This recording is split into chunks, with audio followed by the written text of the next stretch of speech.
हमारे मुख्य अतिथि विधान परिषद में विरोधी दल के मुख्य सचेतक विधान परिषद भाई रजनीश जी,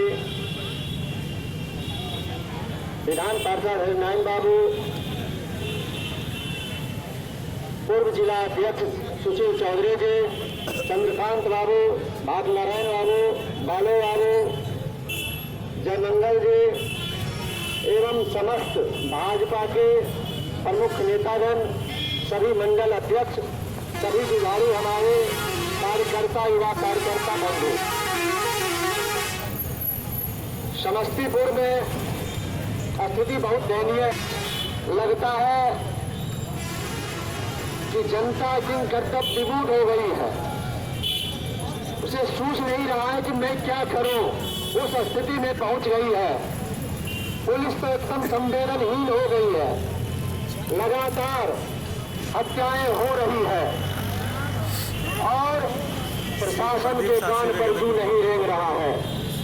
1 जनवरी विद्यापति नगर जो पुलिस को सहायता करता है, जिसे पुलिस मित्र कहा जाता है, उसकी हत्या कर दी गई। पत्रकार ब्रजेश जी की हत्या कर दी गई। स्वर्ण व्यवसायी पातेपुर वाले को गोली मारा गया। हमारे भाजपा के कार्यकर्ता और अधिवक्ता प्रमोद जी दिघरुआ वाले, जिनको छुरा मार के हत्या कर दी गई, उनके घर पर आज घर में लोग सुरक्षित नहीं है।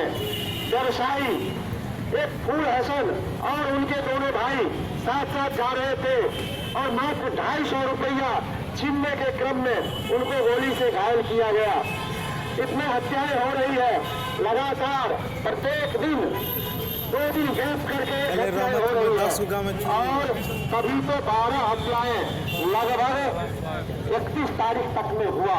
या कितना सोचने के लिए हम लोगों को मजबूर कर दिया गया। और उसके पूर्ण होती जब मैं आज धरना का कार्यक्रम किया, धरना रखने का काम किया, तो कल अपराधी ने अच्छा से डंका बजाया।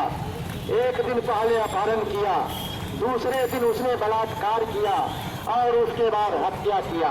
बलात्कार, अपहरण और हत्या, और वो भी किसका? एक छात्रा का। आज महिला, छात्रा, छात्र, जनता कोई भी इस राज्य में सुरक्षित नहीं है। और इसका कारण क्या है? इसके कारण में आप लोगों को जाना होगा। सब्जी के भाव की तरफ बैगन 20 रुपये किलो, लौकी 40 रुपये किलो, उसी तरह से मुसरीहारी घरारी थाना 7 लाख रुपया में, मुफस्सिल 5 लाख रुपया में, टाउन 8 लाख रुपया में, पटोरी, इस प्रकार से सभी थाना का भिन्न भिन्न दाम लगे हुए हैं। और वो दाम जो निकम्मी, जो भ्रष्ट अफसर है, वो ऊंचा दाम देके अपना नाम कमा रहा है, हत्याएं करवाता है और हत्या करवाने के बाद अपराधी से भी पैसा लेता है और जिसकी हत्या होती है उससे भी पैसा लेता है। उसके बाद वो थाना में भी पहुंचाता है, अपना माल भी गर्म करता है। स्थिति ये हो गई है कि कहाँ चला गया है ये पूरा नगरी अंधेर है, चौपट राजा है।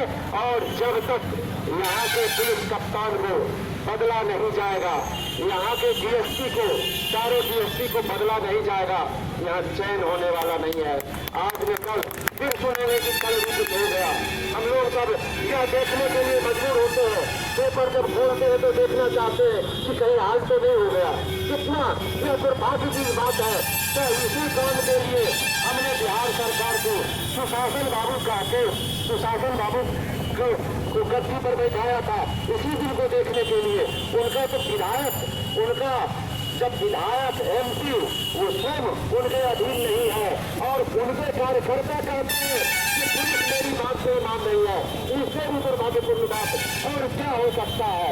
इसलिए इस निकम्मी पुलिस को ये फांसी से बदले। और मैं तो आह्वान करूंगा भारतीय जनता पार्टी जनतांत्रिक गठबंधन के सभी कार्यकर्ता बंधुओं से, अगर पुलिस और जिला प्रशासन इस पर ध्यान नहीं देती है तो 10,000 की संख्या में मैं समाहरणालय भी भेजने का काम करूंगा और पुलिस कप्तान के जिंदाबाद मैं रोड जाम नहीं करूंगा। उनको को निकलने नहीं दूंगा। मेरा सबसे पहला यह काम होगा। नहीं अगर सुधर गया तो कोई ऐतराज नहीं। शासन अच्छा से चलना चाहिए, शासन अच्छा चलने में हम सपोर्ट करेंगे, लेकिन शासन अनुशासनहीन होगा तो मैं उसका विरोध करेंगे। चाहे छाती पे गोली खाना पड़े, चाहे जो करना पड़े, मैं झुकने वाला नहीं हूँ। और मेरा कार्यकर्ता मेरा बल है, कार्यकर्ता के बल पर मैं इस जिला को सुधार दूंगा, यहाँ सुशासन लाके छोड़ूंगा। इसी आशा विश्वास के साथ भारत माता की जय। भारतीय जनता पार्टी जिंदाबाद।